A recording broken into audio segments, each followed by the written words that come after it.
Well, I think the wardrobe ensemble is like a big family, and so I thought it would be interesting to have a show that directly relates to the way that we communicate with each other and try and get on.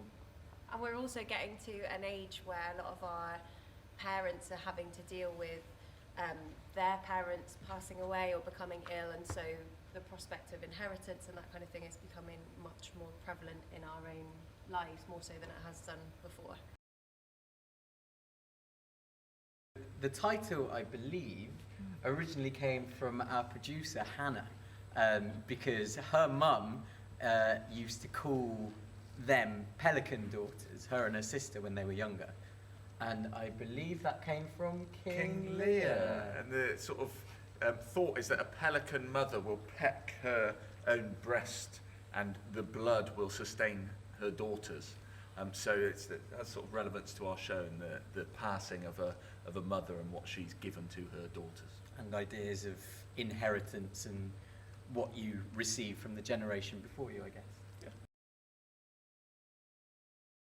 Well, there are two kinds of music in the show. The first is classical music that sort of works to sort of heighten the whole piece into the tradition of grand family dramas of the past. And the second are pieces of music that we think the mother would have loved, the mother character. So there's some really great punk classics from the 20th century. I'm talking about Damaged Goods by Gang of Four.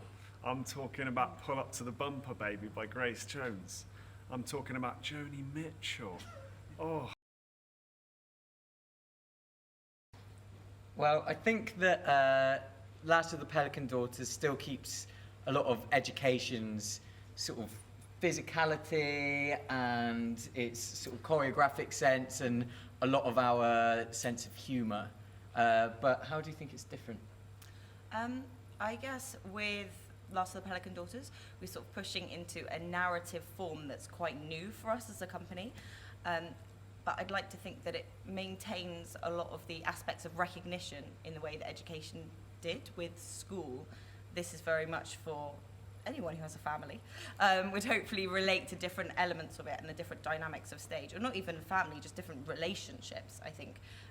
That's what we've really pushed into with the characters that you see on stage. How you can love people and want to rip their heads off at the same What are time. you talking about?